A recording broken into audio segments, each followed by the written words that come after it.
जय श्री श्याम भक्तों, आज से कार्तिक महात्म हम शुरू करेंगे। आज से कार्तिक स्नान शुरू हो गया है। 1 महीने तक डेली स्नान करेंगे। सुबह जल्दी उठ सके 4 बजे तो बहुत अच्छी बात है, नहीं तो आप 6 बजे तक भी उठ सकते हैं अगर आपकी नींद पूरी नहीं होती है। कथा अवश्य सुने आप। अगर आप कुछ भी पूजा पाठ नहीं कर सकते हैं, पथवारी माता बना सकते हैं। 2 या 5 पत्थर आप ईंट से, जो हम खेलते थे पहले ईंटों से, या फिर बजरी कंकर में जो 5 ईंट मिलती है वो ले सकती हैं, या फिर जो हम दीवार जिससे बनाते हैं वो 5 ईंट आप ले सकती हैं। उसे आप रख दे गमले में और थोड़े से जौ डाल दे ताकि जौ उग जाए और ये पथवारी रह जाए। ये पथवारी बन जाएगी। जब आप ये 5 ईंट रख देंगे तो ये पथवारी माता बन जाएगी और जो जौ वगैरह होंगे वो उग जाएंगे। इसे पथवारी इस तरह से बनाई जाती है। अगर बड़ी ईंट से आप बना रहे हैं तो चारों तरफ घेरा करके गोला बना दे, बीच में रेता डाल दे और उसके ऊपर आप जौ बो दे और फिर पथवारी की उसके सामने पूजा करें 1 महीने तक। ऐसे पथवारी माता बनती है। फिर पथवारी माता पर आप रोली चढ़ाए, चावल चढ़ाए, गुड़ चढ़ाए, दक्षिणा चढ़ाए। दक्षिणा एक साथ इकट्ठे करके आप मंदिर में डाल दे सकते हैं। नहीं है मंदिर तो आप गौशाला में जा कर के वहाँ पर गौओं को कुछ डलवा सकते हैं। साथ में जो कुछ चढ़ाते हैं वो अगर पंडित वगैरह कोई है तो आप उन्हें दे सकते हैं। कोई फ्रूट वगैरह चढ़ाते हैं तो, कोई नहीं है तो फिर आप जैसे आपके यहाँ होता हो वैसे कर लीजिएगा। कार्तिक महात्म आज हम शुरू करेंगे। एक भजन भी गाएंगे। वैसे कहानी कार्तिक की 5 कहानियाँ होती है, वो कहानी भी सुननी होती है, भजन भी होते हैं वो भी सुननी होती हैं, और कार्तिक महात्म भी सुनना होता है। ये तीनों चीज़ सुननी होती है कार्तिक जब हम करते हैं। अगर आप व्रत करना चाहते हैं तो आज से व्रत आज शुरू कर लें। आप जो मैंने सारे व्रत बताए हैं आपको, पहले अगर आप शुरू कर रहे हैं या फिर कोई लड़की को, आप कुंवारी लड़की को आप व्रत शुरू करवा रहे हैं तो 5 दिन लास्ट के एकादशी से लेके पुनू तक 1 टाइम भोजन करके व्रत करते हैं। और अगर आप तारा भोजन स्नान करना चाहते हैं तो 1 महीने तक तारा को देख करके, जैसे आज से आप शुरू करेंगे तो तारा को आप देखेंगे, अर्घ देंगे, उसके बाद आप भोजन करेंगे। ऐसा नियम है। कोई भी व्रत करते हैं, अगर रविवार आ जाए तो उसमें नमक नहीं खाते हैं, बिना नमक का भोजन किया जाता है। और तारा भोजन के बाद नारायण पारायण तारण होता है। उसके बाद छोटी सांकली है, बड़ी सांकली है, चंद्रायण व्रत है, तिरायत व्रत है, पंचभिकु व्रत है। पंचभिकु भी वही लास्ट में एकादशी से लेकर जो है पुनू तक चलेगा वो व्रत भी। 5 दिन, 2 दिन निगोट करते हैं, 1 दिन खाते हैं, फिर 2 दिन निगोट करते हैं और 1 दिन खाते हैं। ऐसे व्रत किया जाता है। बड़ी सांकली, छोटी सांकली तो जो है पूरा 1 महीना चलता है व्रत। उसके भी जो है नियम काफ़ी है। यदि कोई छोटी सांकली करता हो तो ये आज के पूर्णम के दिन से करे, 2 दिन भोजन जी में और 1 दिन व्रत करें। अगर बीच में एकादशी हो या रविवार पड़े तो 2 दिन तक बिल्कुल भोजन ना करें, या फिर भोजन करना है तो आप फलियार कर सकते हैं, क्योंकि आज के टाइम का इतना शरीर नहीं है कि आप जो है बिना कुछ खाए कुछ रह सकते हैं। तो आप एक टाइम पे फलियार लेकर भी आप कर सकते हैं। 1 महीने तक इस व्रत का करें। व्रत पूरा होने के बाद उद्यापन जरूर करना होगा। हर व्रत का उद्यापन करना होगा। एकादशी से लेकर जो पूर्णमासी आती है उन दिनों में उद्यापनों भी होता है। उद्यापनों में होम करवा कर 33 ब्राह्मण को जिमाना होता है। अगर नहीं आपकी सामर्थ्य तो 3 सीधा दे सकती हैं। 1 ब्राह्मण और ब्राह्मणी का जोड़े से आप जिमा सकते हैं। 1 साड़ी और रुपया रखकर हाथ फेर कर सासू जी को पैर लगा कर देते हैं। ऐसे ही थोड़ा सा बड़ी सांकली के नियम है। चंद्रायण व्रत के काफी बड़े नियम होते हैं। उसमें सिर्फ 1 मासा चीज खानी होती है। अमावस्या तक रोज 1 गास बढ़ानी होती है और अखंड ज्योत जलानी होती है 1 महीने तक। और अमावस्या से लेकर पुण्य तक फिर 1 ग्रास घटानी होती है। जैसे आपने 1 बादाम आज लिया है तो कल 2 बादाम लेंगे, परसों 3 बादाम लेंगे, 4 बादाम लेंगे। ऐसे आपको अमावस्या तिथि तक 15 बादाम लेने हैं। उसके बाद अमावस्या के बाद आपको जो पड़वा आएगी वहाँ से आपको फिर 14, 13, 12 इस तरह करते करते आपको जो पूर्णमासी आएगी उसमें 1 बादाम आ जाना है। 1 बादाम तक आप आ जाएंगे कम करते करते। ऐसे चंद्रायण व्रत का नियम है। बहुत विधि के साथ वो किया जाता है। अखंड ज्योत के साथ किया जाता है। अगर आपको पूरा ज्ञान हो तो ही करना, नहीं तो चंद्रायण व्रत ऐसे बगैर सोचे समझे नहीं करते हैं। आज हम शुरुआत कर रहे हैं, तो पहले हम राम जी की झाड़ू निकलती है, तो ये झाड़ू गा करके फिर हम अध्याय में आपको सुनाऊंगी। उठो री सुहागन नार, झाड़ू देओ अंगना। उठो री सुहागन नार, झाड़ू देओ अंगना। उठो री भैया की बहना, झाड़ू दे लो अंगना। उठो री सुहागन नार, झाड़ू दे लो अंगना। बहू गई बाप के, बेटी गई सास रे। कैसे रे बुहारू मेरो, बासी घर अंगना। कैसे रे बुहारू मेरो, बासी घर अंगना। बेटी आ गई सास कैसे, बहू आ गई बाप कैसे। बेटी आ गई सास कैसे, बहू आ गई बाप कैसे। अबरी बुहारो मेरो, बासी घर अंगना। अबरी बुहारो मेरो, बासी घर अंगना। हाथ मेरे कंगना, गोद मेरे ललना। कैसे रे बुहारू मेरा, बासी घर अंगना। कैसे रे बुहारू मेरा, बासी घर अंगना। खोल देओ कंगना, सुला देओ ललना। अबरी बुहारो मेरो, बासी घर अंगना। अंदर तो तुम पोछा लगाओ, बाहर मांजो बर्तना। गंगा जी के घाट पर मैं नौते आऊं बमना। गंगा जी के घाट पर मैं नौते आऊं बमना। उठो री सुहागन नार, झाड़ू दे लो अंगना। उठो री सुहागन नार, झाड़ू दे लो अंगना। अंदर तो तुम खीर बनाओ, बाहर से को पूरियां। अंदर तो तुम खीर बनाओ, बाहर से को पूरियां। गंगा जी के घाट से मैं बुला लाऊं बमना। गंगा जी के घाट से बुला लाऊं बमना। उठो री सुहागन नार, झाड़ू दे लो अंगना। उठो री सुहागन नार, झाड़ू दे लो अंगना। अंदर तो तुम बामन जिमाओ, बाहर देओ दक्षिणा। गंगा जी के घाट पर मैं विदा करो बमना। गंगा जी के घाट पर विदा करो बमना। उठो री सुहागन नार, झाड़ू दे लो अंगना। उठो री सुहागन नार, झाड़ू दे लो अंगना। बोले विष्णु भगवान की जय। पहला अध्याय। नैमिषारण्य तीर्थ में श्री सुत जी महाराज 88,000 सौनकादि ऋषियों से बोले, अब मैं आपके सामने कार्तिक महात्म की श्रेष्ठ कथा कहता हूं, जिसे सुनकर मनुष्य सब प्रकार के पापों से छूटकर बैकुंठ को प्राप्त होता है, बैकुंठ को प्राप्त कर लेता है। ऐसी इसकी माया है। सुत जी कहने लगा श्री कृष्ण जी की आज्ञा लेकर नारद जी के चले जाने पर सत्यभामा प्रसन्न होकर श्री कृष्ण जी से बोली, हे नाथ, मेरा जीवन सफल हो गया।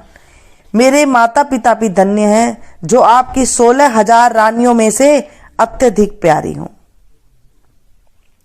मैंने वह कल्प वृक्ष आदि आपके साथ नारद जी की विधि पूर्वक दान में दे दिया, परंतु वही कल्प वृक्ष मेरे घर में सदा लहराया करता है, जिसकी बात मृत्यु लोक में कोई भी स्त्री नहीं जानती। हे स्वामी, अब मैं आपसे पूछना चाहती हूं, सो विस्तार पूर्वक कहिए, जिसे सुनकर मैं अपने हित कार्य करूं, जिसके करने से कल्प पर्यंत भी आप मुझसे विमुख ना हो। सुत जी कहने लगे, सत्यभामा के ऐसे वचनों को सुनकर श्री कृष्ण जी हंसते हुए सत्यभामा की बाह पकड़कर कल्प वृक्ष के नीचे गए और बोले, हे प्रिय, 16,000 स्त्रियों में से मुझे तुम प्राणों से समान प्यारी हो। तुम्हारे लिए देवताओं और देवराज इंद्र से भी मैंने विरोध किया था। उस महा अद्भुत वार्ता को सुनो। सुत जी बोले, एक दिन श्री कृष्ण भगवान ने सत्यभामा के साथ गरुड़ पर सवार होकर इंद्रलोक में जाकर कल्प वृक्ष मांगा। तब इंद्र ने न देने पर गरुड़ का स्थान से इंद्र से घोर युद्ध हुआ। हे प्रिय, जब मैं तुम्हें हर चीज दे सकता हूं, हर एक कार्य पूरा कर सकता हूं, तो क्या तुम्हारे आश्चर्यजनक प्रश्न का उत्तर नहीं दे सकता? यह सुन सत्यभामा बोली, हे प्रभु, पूर्व जन्म में मेरा कैसा स्वभाव था, किसकी पुत्री थी, मैंने कौन से दान, व्रत या तप किया जिससे मुझे मृत्यु लोक में जन्म लेना पड़ा, और ऐसे कौन से शुभ कर्म किए कि यहां आकर आपकी अर्धांगनी हुई और आप गरुड़ पर सवार होकर मुझे साथ में लिए इंद्रादि देवताओं के स्थानों में फिरते हैं। तब भगवान बोले, हे कांते, तुम पूर्व जन्म में किसकी पुत्री थी, कौन से पुण्य और व्रताधिक तथा शुभ कार्य तुमने किए थे, वह सब कहता हूं। पूर्व समय में सतयुग के अंत में मायापुरी में अत्रि गोत्र में वेदों और यज्ञों को जानने वाला देव शर्मा नाम का एक ब्राह्मण रहता था। वह रोज अतिथियों की सेवा, हवन और सूर्य भगवान की पूजा किया करता था, इसलिए सूर्य की तरह तेजस्वी था। उस ब्राह्मण के बुढ़ापे में एक गुणवती नाम की कन्या हुई, जिसका विवाह उस पुत्रहीन ब्राह्मण ने अपने चंद्र नामक के शिष्य के साथ कर दिया और वे दोनों पिता पुत्र की तरह रहने लगे। एक समय वे दोनों कुशा और समीधा लेने के लिए वन में हिमालय की तलहटी में पहुंचे तो उन्होंने एक राक्षस को अपनी तरफ आते देखा, जिसके भय से उनके शरीर शिथिल हो गए और उनमें भागने की शक्ति भी नहीं रही। तब राक्षस ने दोनों को मार डाला। उनके धर्मात्मा होने के कारण मेरे पार्षद उनको बैकुंठ ले आए, क्योंकि उन्होंने आजीवन सूर्य की पूजा की थी, इसलिए वे दोनों पर अति प्रसन्न हुए। जब वे दोनों विमान पर चढ़े हुए सूर्य के समान तेजस्वी रूपवान चंदन और माला धारण किए हुए बैकुंठ में आए, तब मेरे पास दिव्य भोगों को भोगने लगे। बोलिए विष्णु भगवान की जय। आज हम इली गुनिया की कहानी सुनेंगे। कार्तिक के महीने में इली गुनिया की कहानी जरूर सुननी चाहिए, इससे हमारे पापों का नाश होता है। एक इली और गुनिया था। इली बोली, आओ गुण। कार्तिक नहाए। गुण बोला, तू तो गिरी में पड़ी है, छुआरे में पड़ती है, तू ही नहा ले, मैं तो मोठ बाजरा में पड़ता हूं, मैं तो नहीं नहाऊंगा, मैं तो हरे हरे बाजरे का सीटा खाऊंगा और ठंडा ठंडा पानी पीऊंगा। बाद में इली तो राजा की लड़की के पल्ले के लगकर चली गई और घुण नहीं नहाया, इली नहाई। कार्तिक उतरते ही दोनों मर गए। बाद में इली ने कार्तिक नहाने के कारण राजा के घर में जन्म लिया और घुण राजा के घर में गधा बना। जब बेटी का विवाह हो गया, सावा निकलवाया तो विवाह का दिन निकल गया और वह ससुराल जाने के लिए विदा होने लगी तो बेटी की बैलगाड़ी रुक गई। राजा रानी बोले, बैलगाड़ी क्यों रुक गई? तुझे जो चाहिए मांग ले। वह लड़की बोली, यह गधा मुझे चाहिए। तो वह बोले, यह क्या मांगा? यह मत ले, जो चाहे और धन मांग ले जा, धन दौलत ले जा। परंतु वह नहीं मानी और कहा, मुझे तो यही गधा चाहिए। तो वह फुदक फुदक कर भागने लगा। वह लड़की महल में जाने लगी तो उसे सीढ़ी के नीचे बांध दिया। जब सीढ़ी उतरने लगी तो गधे ने कहा, हे सुंदरी लड़की, हे लड़की, थोड़ा पानी पिला दे। तब लड़की ने कहा, आ नहा ले, तब तूने कहा था कि मैं तो बाजरा खाऊंगा, ठंडा ठंडा पानी पीऊंगा। उनकी आपस की यह बात दौरानी जेठानी ने सुन ली और देवर को सिखा दिया, तू क्या जादूगरनी लेकर आया है जो जानवर से बात कर रही है? तो वह बोला, मैं कानों सुनी नहीं मानता, आंखों से देखकर मानूंगा। दूसरे दिन वह छिप पर बैठ गया। देखा कि रानी महल के नीचे उतरी तो गधा ने फिर वही बात कही और रानी ने जवाब दिया। तब वह तलवार निकालकर खड़ा हो गया और बोला कि तू जानवर से क्यों बात कर रही है? तू बात बता दे वरना तलवार से मार दूंगा। तब रानी ने कहा, औरत का भेद मत खोलो। राजा ने कहा, मैं तेरा पूरा भेद खोलूंगा। इस प्रकार रानी ने बताया, पिछले जन्म में मैं तो इल्ली थी और ये गुण था।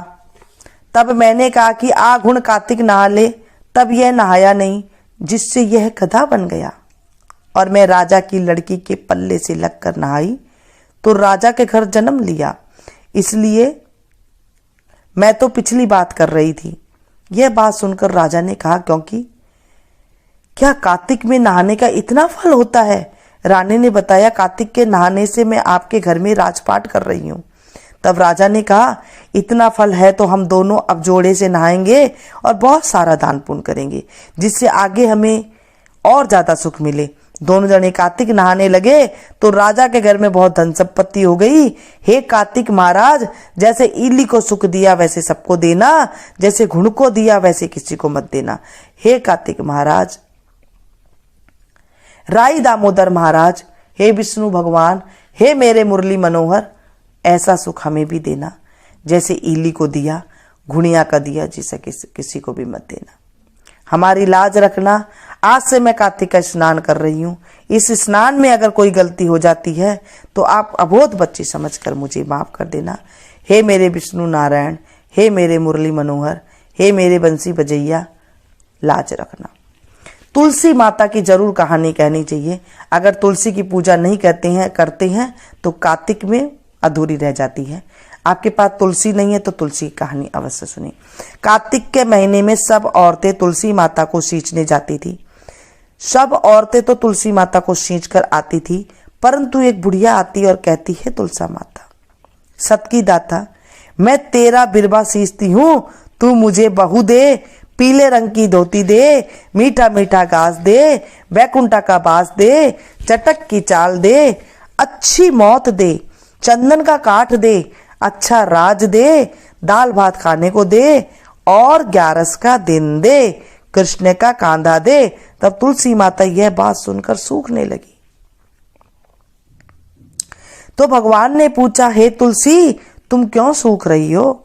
तुलसी माता ने कहा, मेरे मन की बात मत पूछो। तब भगवान ने कहा, अगर ये बात मैं नहीं पूछूंगा तो कौन पूछेगा? तब तुलसी माता ने कहा, एक बुढ़िया माई रोज आती है और यह बात कह के जाती है, मैं सब बात तो पूरी कर दूंगी, लेकिन कृष्ण का कांधा कहां से दूंगी? कृष्ण भगवान ने बोले, जब वह मरेगी तो मैं अपने आप कांधा दे आऊंगा। बुढ़िया माई से कह देना। जब बुढ़िया माई मर गई तो सारे गांव वाले इकट्ठे होकर बुढ़िया को ले जाने लगे, तो वह इतनी भारी हो गई कि किसी से भी नहीं उठी। तब सब ने कहा कि ये तो इतनी पूजा पाठ करती थी, पाप नष्ट होने की माला फेरती थी, फिर भी भारी हो गई। भगवान बूढ़े ब्राह्मण का भेष में धरकर आ गए और सबसे पूछा, यह कैसी भीड़ हो रही है? तब आदमी बोले, यह बुढ़िया मर गई, पापणी थी, इसलिए किसी से नहीं उठती है। तो भगवान ने कहा, मेरे को एक बात कान में कहने दो तो ये उठ जाएगी। भगवान ने कान में पास आकर कहा, बुढ़िया माई, मन की निकाल ले, पीतांबर की धोती ले, मीठा मीठा ग्रास ले, बैकुंठ का बास ले, चटक की चाल ले, चंदन का काठ ले, झालर की झनकार ले, दाल भात का जीवन ले और कृष्ण का कांधा ले। यह बात सुनकर बुढ़िया माई हल्की हो गई। उसे भगवान श्री कृष्ण अपने कांधे पर ले गए।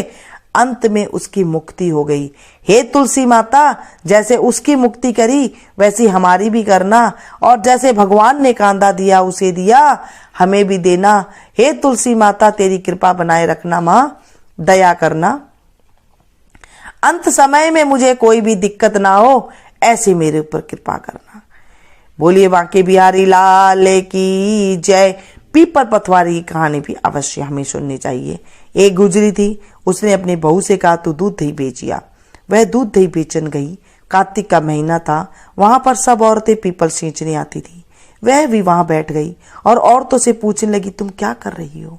औरतें बोली हम तो पीपल की पतवारी की सींच रही हैं। उसने पूछा इससे क्या होता है। औरतों ने जवाब दिया इससे करने से अन्न धन मिलता है, बरसों का बिछड़ा हुआ पति मिल जाता है। उस गुजरी ने कहा तुम तो पानी से सींच रही हो, मैं तो दूध दही से सींचूंगी।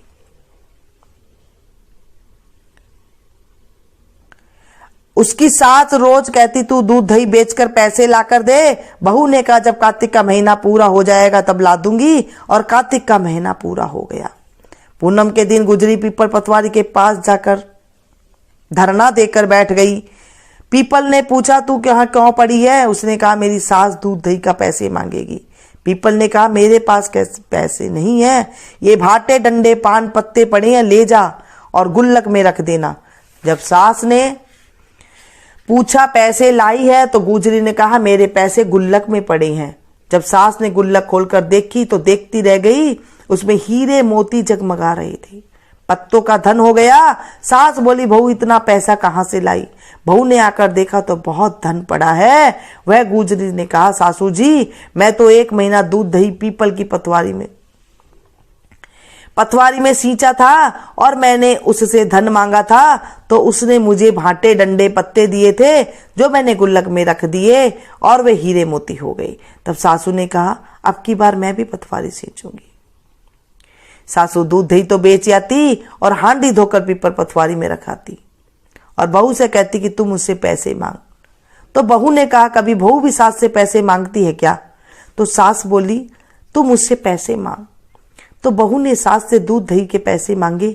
सासू जी पीपल पतवारी पर जाकर धरना देकर बैठ गई तो पीपल ने डंडे पत्ते पान भाटे उसे भी दे दिए और कहा इसे गुल्लक में ले जाकर रख दे।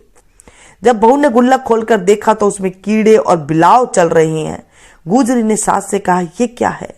तो सास देखकर बोली पीपल पतवारी तो तुझे तो अन्न धन दिया और मुझे कीड़े मकोड़ा दिया। तब सब बोले बहू ने सत्य से सींचती थी और सासू धन की भूखी सींचती थी। इसलिए हे पतवारी माता जैसे बहू को दिया वैसे सबको देना, जैसे सासू को दिया वैसे किसी को मत देना। बोलिए पतवारी माता की जय। पीपल पतवारी मैया की जय। एक लपसी था, लपसी तपसी की कहानी जरूर सुने। एक लपसी था और तपसी था। तपसी तो भगवान की तपस्या करता था और लपसी 1.25 सेर की लापसी बनाकर भगवान के भोग लगाकर लोटा हिलाकर चीम लेता था। एक दिन दोनों लड़ने लगे। लपसी बोला मैं बड़ा हूं और तपसी बोला मैं बड़ा हूं। इतने में नारद जी आए और पूछा तुम क्यों लड़ रहे हो। लपसी ने कहा मैं बड़ा हूं और तपसी ने कहा कि मैं बड़ा हूं। तपसी बोला कि मैं सारे दिन भगवान की पूजा करता हूं। नारद जी बोले मैं तुम्हारे फैसला कर दूंगा। दूसरे दिन तपसी नहाकर आ रहा था तो नारद जी ने 1.25 करोड़ का अंगूठी उसके आगे फेंक दी। उसने देखा कि 1.25 करोड़ की अंगूठी उसके आगे पड़ी है तो उसने वह अंगूठी उठाकर बगल के नीचे दबा ली और तपस्या करने लगा। लपसी सुबह उठकर नहाकर 1.25 सेर की लस्सी बनाकर भगवान का भोग लगाकर लोटा हिलाकर चीमने लगा। इतने में नारद जी आए, दोनों को बिठाया। तब दोनों उसने पूछा कौन बड़ा है। तपसी बोला मैं बड़ा हूं। नारद जी ने कहा तू हाथ उठा। हाथ उठाया तो 1.25 करोड़ की अंगूठी निकली। तब नारद जी बोला ये अंगूठी तूने चुराई है इसलिए तेरी तपस्या में भंग हो गया, इसलिए लपसी बड़ा है। तपसी बोला महाराज मेरी तपस्या का फल कैसे मिलेगा। नारद जी बोला तेरी तपस्या का फल कार्तिक नहाने वाली देगी। फिर नारद जी बोले सबकी कहानी कहकर अगर तेरी कहानी नहीं कहेगी तो उसका फल तुझे लग जाएगा। उसका कार्तिक फल ना कहे तो कार्तिक का फल उसका खत्म हो जाएगा अगर वो लपसी तपसी की कहानी नहीं कहेगी। तो इसलिए हमें लपसी तपसी की कहानी कहनी चाहिए। हे प्रभु जैसे आपने लपसी को बड़ा किया वैसे हमें भी जीवन में बड़ा करना। फिर हम गंगा जमुना की कहानी का स्मरण करेंगे।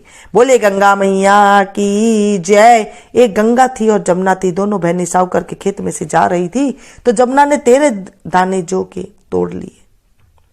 गंगा बोली बहन तुझे तो ग्रहण लग गया, यह तो चोरी हो गई। यह जमुना बोली। तब जमुना बोली बहन अब ग्रहण कैसे धुलेगा। गंगा ने कहा 12 बरस तक साहूकार के यहां नौकरी करे तब तेरा ग्रहण उतरेगा। बाद में जमुना साहूकार के यहां गई और बोली मुझे नौकरी पर रख लो। मैं तुम्हारे सारे काम कर दूंगी परंतु 4 काम नहीं करूंगी। एक तो झूठे बर्तन नहीं मांजूंगी, झाड़ू नहीं लगाऊंगी, बिस्तर नहीं बिछाऊंगी और दिया नहीं जलाऊंगी। साहूकार ने उसे रख लिया। 12 बरस के बाद कुंभ का मेला आया। साहूकार ने कुंभ के मेले में जाने लगी तो जमुना ने उसके सोने का एक टक्का दिया। टका देकर कहने लगी, मेरी बहन गंगा को यह दे देना और कह देना कि तेरी बहन ने भेजा है और वह गोरे गोरे हाथ में हरी हरी चूड़ियां पहन के ले लेगी। साहूकार ने जब वहां जाकर गंगा जी के सोने का टक्का दिया और कहा कि जमुना ने यह टका दिया है, तो गंगा ने हाथ पसार कर वह टका ले लिया और बोली, मेरी बहन जमुना ने कहना कि तेरा 12 बरस पूरे हो गए सो तू आ जा। साहूकारनी आई तब जमुना मटके में से पानी भर रही थी। वे दोनों जमुना से बोली, तेरी बहन ने सोने का टक्का दे दिया और उसने कहा है कि अब तेरे 12 बरस पूरे हो गए सो तू आ जा। इतना सुनते ही जमुना जी वहां से सहस्त्र धारा होकर बहने लगी। तब साहूकारनी दोनों जमुना जी के पैरों में गिर गई और बोले, अब हमारा ग्रहण कैसे उतरेगा? आप हमारे घर का काम किया इसलिए हमारा ग्रहण कैसे उतरेगा? जमुना जी गंगा के माता के पास गई तो गंगा माता जमुना जी से बोली, तू साहूकारनी को धैर्य बंधाकर आई है या नहीं? तब जमुना बोली, मैं कुछ भी नहीं कहकर आई हूं। गंगा बोली, उनके पास जा और धीरज देकर आ, नहीं तो उन्हें संतोष कैसे होगा? तब जमुना जी साहूकारनी के सपने में आई। बोली, उठो, मैं जमुना हूं, तुम ऐसे क्यों पड़े हो? उठकर कुछ खाओ पियो। तब वह बोली, हम कैसे उठे, हमें तो ग्रहण लग गया, मैंने तुमसे ऊंचा नीचा सारा काम करा लिया। तब जमुना जी बोली, तुम्हें ग्रहण नहीं लगा, मैं तो अपना ग्रहण उतारने के लिए आई थी।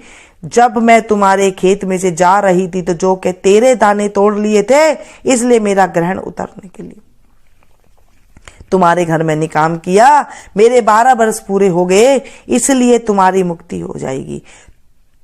उन्होंने उठकर देखा तो सारे घर में बहुत सा धन हो गया है। हे गंगा जमुना माता, जैसे साहूकारनी को दर्शन दिए और मुक्ति कराई, वैसी हमारी भी करना और सारे परिवार की करना। बोलिए गंगा मैया की जय, विष्णु भगवान की जय, बांके बिहारी लाल की जय। इस तरह से आज हमने ये कहानी सुनी है। कहानी तो बहुत सारी होती है लेकिन हमने थोड़ी कही है क्योंकि काफ़ी वीडियो लंबी हो जाएगी। मिलती हूँ फिर से एक नई वीडियो में नई जानकारी के साथ। आप लोग इसे ज़्यादा से ज़्यादा शेयर कीजिएगा क्योंकि हम जब कार्तिक महात्म किसी को सुनाते हैं, कार्तिक कथा हम सुनाते हैं, तो हमारे जीवन में पाप की नाश हो जाता है और पुण्य की प्राप्ति होती है। मिलती हूँ नई वीडियो में। Thank you. जय श्री श्याम भक्तों। आज से